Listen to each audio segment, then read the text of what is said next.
Video like जरूर कर लीजिए और ऐसे वीडियो लगातार फ्री में पाने के लिए चैनल को तुरंत सब्सक्राइब कर लीजिए और बेल आइकन को जरूर टैप कर लीजिए ताकि आगे भी सारे वीडियो आपको मिलते रहे। यूट्यूब में फॉलो करते हैं तो प्लीज ये वाला फ्री टेलीग्राम चैनल जरूर ज्वाइन कर लीजिएगा। सारे नोटिफिकेशन सारे अपडेट यहीं पे आते हैं, ध्यान रखिए। स्वागत है आपका यूपीपीएससी बेस्ट ऑनलाइन कोचिंग के इस यूट्यूब चैनल पर। आज की इस वीडियो में हम लोग दिल्ली सल्तनत के एक प्रमुख वंश खिलजी वंश के बारे में समझेंगे।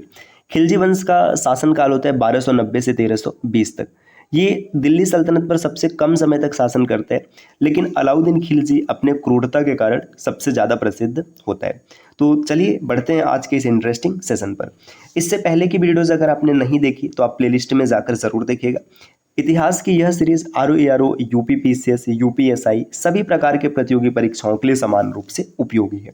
तो दोस्तों यहाँ पर खिलजी शासकों के बारे में बताया गया और इनकी कालावधि मतलब कब से कब तक इनका शासन होता है और इनमें विशेष तथ्य क्या है यहाँ पर जिक्र किया है। दिल्ली सल्तनत में जो खिलजी वंश है इसकी स्थापना करता है जलालुद्दीन खिलजी। तो जलालुद्दीन खिलजी 1290 ईस्वी में खिलजी वंश की स्थापना करता है। इसका शासन 1296 तक होता है। 6 वर्षों का छोटा सा शासन होता है। इब्ने सईफ इसकी उपाधि थी, तलवार का पुत्र जिसे कहते हैं। शाइस्ता खां भी उपाधि धारण की थी और यह 70 वर्ष की उम्र में सुल्तान बना था। सर्वाधिक वृद्ध सुल्तान था, ये भी आपको याद रखना है। आगे दिया है इब्राहिम रुकनुद्दीन, 1296 में कुछ दिनों के लिए शासन में आता है। इसके बाद अलाउद्दीन खिलजी जिसके बचपन का नाम अली गुरुसास्प था, इसे याद रखिएगा। प्रश्न कई बार बना है कि अलाउद्दीन खिलजी के बचपन का नाम क्या था, अली गुरुसास्प। 1296 से लेके 1316 तक इनका शासन होता है। अबुल मुजफ्फर सुल्तान अलाउद्दीन वादिन मोहम्मद खिलजी, सल्तनत का समुद्रगुप्त। देखिए इसे सल्तनत का समुद्रगुप्त किसने कहा है, टैंसले ने कहा है। और इसका पूरा नाम यहाँ पर दिया या फिर उपाधि समझ लीजिए, अबुल मुजफ्फर सुल्तान अलाउद्दीन वादिन इसका नाम है। लेनपोल ने इसे क्या कहा है, सल्तनत का समुद्रगुप्त। संबंधित संस्कृत शिलालेख जोधपुर स्थित पंडुआ शिलालेख है। तो जोधपुर का जो पंडुआ शिलालेख है संस्कृत भाषा में लिखा गया, ये भी महत्वपूर्ण है। आगे दिया शिहाबुद्दीन उमर। शिहाबुद्दीन उमर 1316 में कुछ दिनों के लिए शासन में आता है। इसके बाद मुबारक शाह 1316 से लेकर 1320 तक शासन करते हैं। खलीफत उल अल इमाम या फिर उल इज़ाम, यह दिल्ली सल्तनत का एकमात्र सुल्तान था जिसने स्वयं को खलीफा घोषित किया। तो याद रखिएगा मुबारक शाह इकलौता ऐसा सुल्तान है जिसने खुद को खलीफा घोषित किया। और आपने पीछे कल पढ़ा था कि रजिया सुल्तान दिल्ली सल्तनत की एकमात्र महिला सुल्तान थी।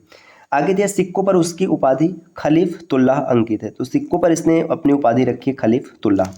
आगे यहाँ पर है नासिरुद्दीन महमूद, यह खिलजी शासक नहीं था, 1320 में शासन बनता है। पैगंबर का सेनापति था। खुसरो की उपाधि मुबारक खिलजी ने इसे दिया था। तो यहाँ से खिलजी वंश समाप्त हो जाता है। अब जलालुद्दीन फिरोज खिलजी, इसके बारे में देखते हैं हम लोग कि इसने अपने जीवन में क्या क्या किया है।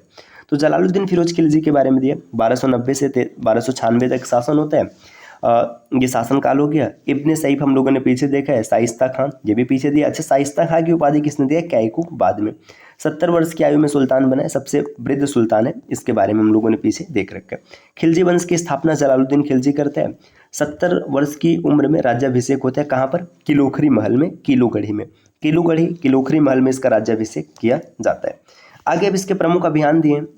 1290 में क्या करता है, रणथंबोर अभियान होता है। 1292 में जलालुद्दीन ने मंडौर दुर्ग राजपूतों से छीन लिया। देखिए रणथंबोर जब अभियान करता है तो यहाँ पर एक कथन काफ़ी महत्वपूर्ण है। यहाँ पर ये क्या करता है, कई बार प्रयास करता है लेकिन रणथंबोर को जीत नहीं पाता है। फिर ये क्या कहता है, यहाँ पर कहता है कि रणथंबोर जैसे 100 दुर्ग को मैं अपने सैनिक के एक बाल के बराबर नहीं समझता। तो ये काफ़ी इंपॉर्टेंट है, कई बार पेपर में बना है कि ये कथन किसका है, रणथंबोर जैसे 100 दुर्ग को मैं अपने सैनिक के एक बाल के बराबर नहीं समझता, जलालुद्दीन खिलजी का कथन है। जलालुद्दीन खिलजी ने 92 में मंडौर दुर्ग जीता था। फिर 92 में कड़ा एवं मानिकपुर के इख्तियार अलाउद्दीन खिलजी ने मालवा में भिलसा की लूट की। ये भी प्रश्न कई बार बनता है कि अलाउद्दीन खिलजी शासक बनने से पहले कहाँ का इख्तियार था या फिर कहाँ का सूबेदार था, तो ये कड़ा का, ये जरूर याद रखिएगा। आगे दिया, अब यहाँ पर दिया जलालुद्दीन खिलजी ने अपनी बगावत निभाने के लिए इब्ने सईफ का नारा लगाया जो कि उसकी उपाधि भी थी। सुल्तान जलालुद्दीन पगड़ी धारण करता था। मंगोलों के बीच में इस्लाम धर्म का प्रचार करने का श्रेय जलालुद्दीन को जाता है। ये पगड़ी पहनता था और मंगोलों के बीच में इस्लाम को किसने पहुंचाया, तो जलालुद्दीन ने पहुंचाया। नयन नैनी जलालुद्दीन खिलजी का अधिकारी था। समकालीन संत शेख बशीर ने कहा था अलाउद्दीन खिलजी के साम्राज्य का आधार स्थायी नहीं था। आगे दिया है जलालुद्दीन जब दिल्ली का सुल्तान बना तब उसने अलाउद्दीन को अमीर तुजुक का पद दिया था। तो अमीर तुजुक का पद अलाउद्दीन को किसने दिया था, जलालुद्दीन ने दिया था। तथा अपनी पुत्री का विवाह अलाउद्दीन से किया था। मलिक छज्जू के विद्रोह को दबाने में महत्वपूर्ण भूमिका निभाने के कारण अलाउद्दीन खिलजी को कड़ा मानिकपुर की सूबेदारी प्राप्त हुई थी। मलिक छज्जू का विद्रोह ये काफ़ी इंपॉर्टेंट है, इसको अलाउद्दीन खिलजी ने दबाया था। जलालुद्दीन खिलजी एक निष्ठावाद, निष्कपट, दयालु और उदार व्यक्ति था। जलालुद्दीन खिलजी का राज्याभिषेक किलोखरी, जिसे कि कूलागढ़ी कहते हैं, इस महल में हुआ था। आगे दिए, जलालुद्दीन एक वृद्ध शासक था। उसने अपने दुश्मनों के विरुद्ध दुर्बल नीति अपनाई थी, क्योंकि 70 वर्ष की उम्र में राजा बन रहे, अब युवाओं जैसा जोश नहीं होगा। आगे दिया, सिद्दी मौला को विद्रोही गतिविधि में संलिप्त होने के कारण मृत्युदंड दिया गया था। तो ये सिद्दी मौला को मृत्युदंड किसने दिया?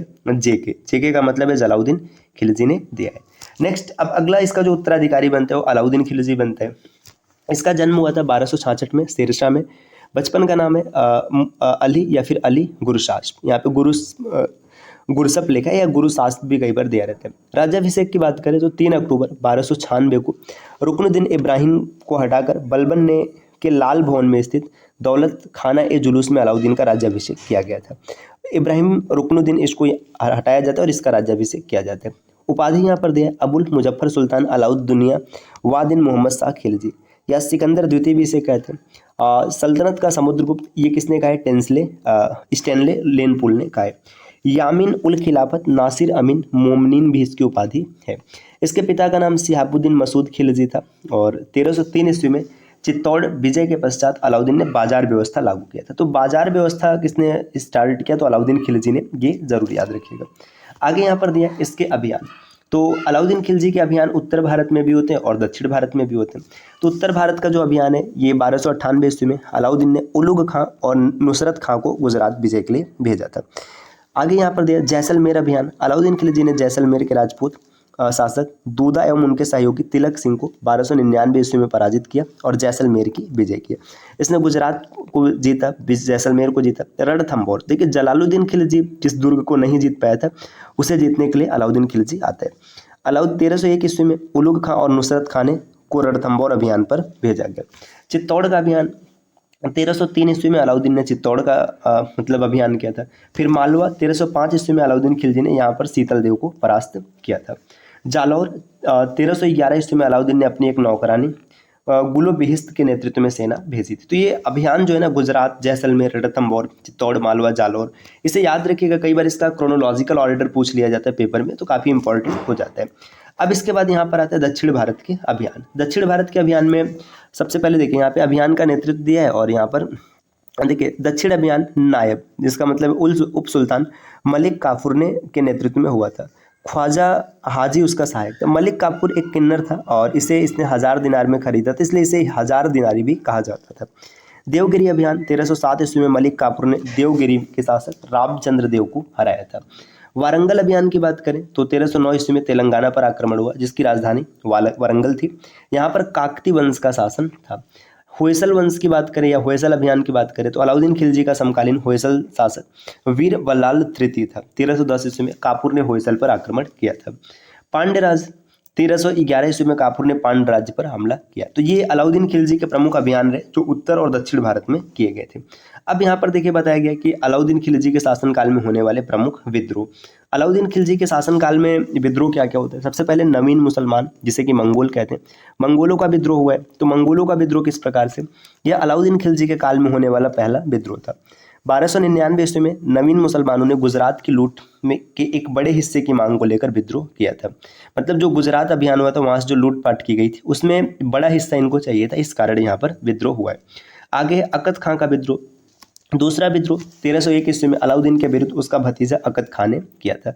ये सभी क्रोनोलॉजिकल ऑर्डर में आता है, जरूर याद रखिएगा। मंगू खां का विद्रोह। तीसरा विद्रोह अलाउद्दीन के भांजे उमर, जो कि बदायूं का इक्तेदार था, एवं मंगू खां या मुंगू खां, जो कि अवध का इक्तेदार था, इन लोगों ने मिलकर किया था। हाजी मौला का विद्रोह। चौथा विद्रोह दिल्ली में हाजी मौला ने किया था। तो 4 प्रमुख विद्रोह हैं जो अलाउद्दीन खिलजी के शासनकाल में हुए थे।